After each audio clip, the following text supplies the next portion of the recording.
yeah, go onto Wikipedia and learn a bit about the record. I'll see you there. Yo, what's good? There's ROCKSTEADY at King of the Pit TV.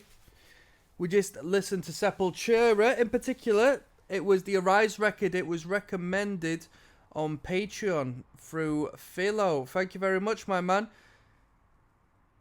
I listened to a lot of Sepultura. 3 days of Sepultura. Started with Beneath the Remains. It took me 2 days to get through Beneath the Remains, and then I've just polished off Arise today.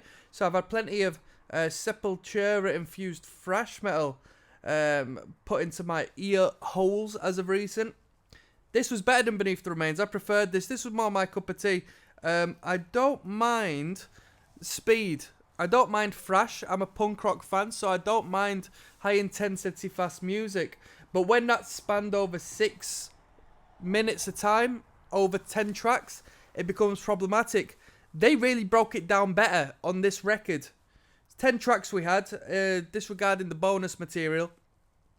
And we'll call it 9 tracks, actually. You tell me how much was on the original, because somebody told me that Intro and CIU and Orgasmatron weren't included, and that would mean 9 tracks, given we've got the official Sepultura playlist.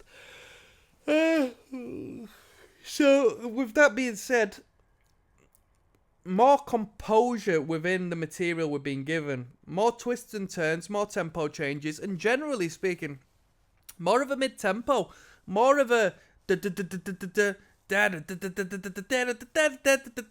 as opposed to a,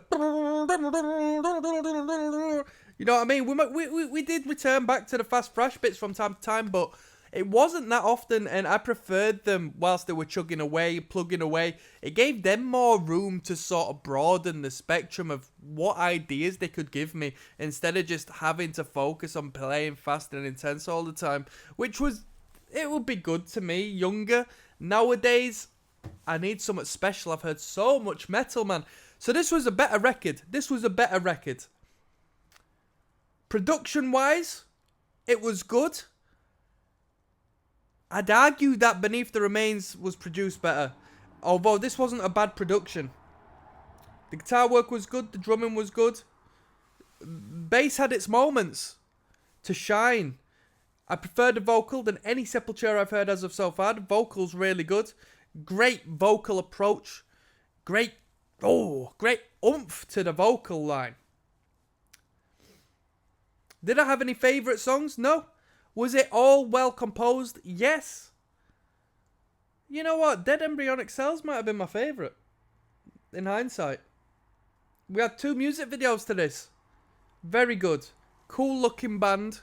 Cool sounding band. I don't know when this was put out. I would say 91, perhaps, because it was 89 for the record that came before. And that being said, what else can I say? I rated the last record, like a 5 out of 10? I think I'll give this a 6.5. I'll give it a 6.5. I don't see myself returning to the record,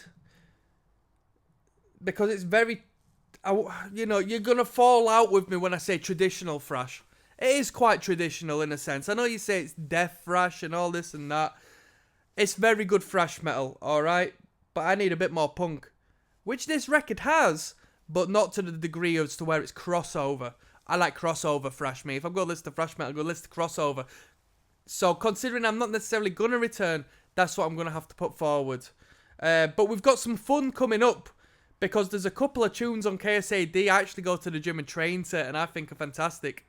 So we've got a good album coming up as to where I can start to, you know, give a bit of insights to what you may not deem appropriate for Sepultura that I really enjoy. And that'll be a good showcase of how subjective this all is. Let's learn a bit about this record. I'm going to go on and we're going to learn a bit in the next video. We're going to see what the history and the background of this record is. I'll see you there.